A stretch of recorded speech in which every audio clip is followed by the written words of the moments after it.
Imagine a delicate piece hanging by a thread in one of the world's most volatile hotspots. Now picture it unraveling before your eyes. That's the alarming reality in Gaza right now, where Israel and Hamas are locked in a fierce blame game over alleged breaches of a fragile ceasefire that barely began last week. But here's where it gets controversial. Who do you believe when both sides swear they're upholding the deal, yet violence erupts anyway? Let's dive into the details and unpack what's really happening step by step. So even if you're new to this conflict, you'll get a clear picture.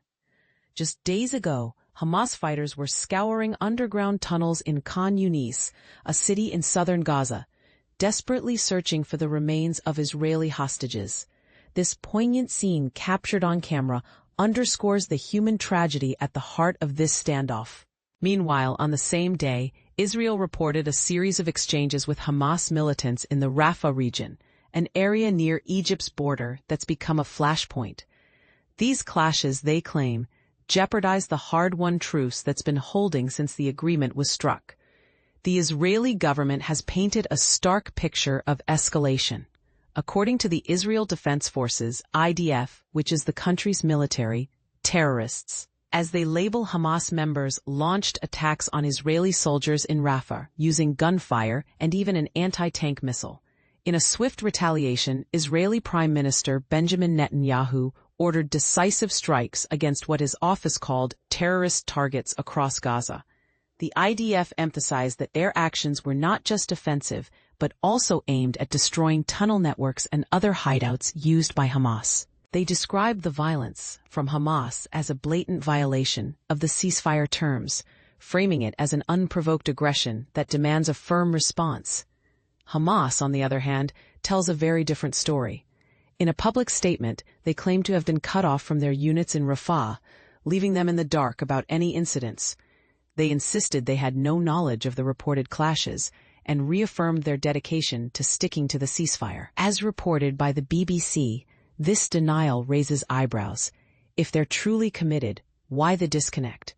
And this is the part most people miss.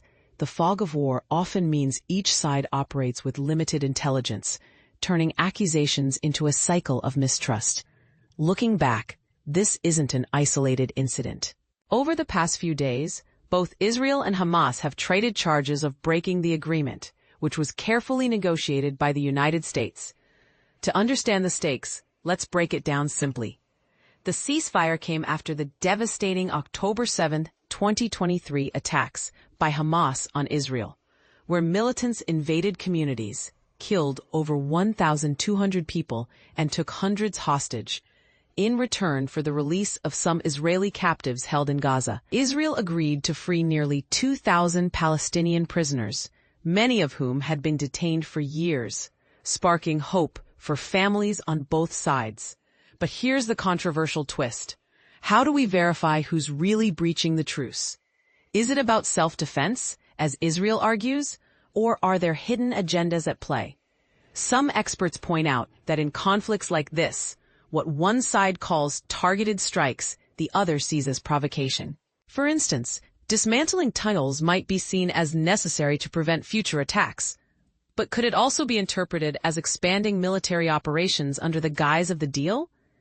This gray area fuels endless debates about accountability and what peace truly means in a region scarred by decades of hostility. As tensions simmer, the world watches closely. Will this ceasefire hold, or are we witnessing the prelude to another round of fighting? What do you think? Does one side bear more responsibility, or is this just inevitable in such a polarized situation? Share your thoughts in the comments below. I'd love to hear your perspective and spark a respectful discussion.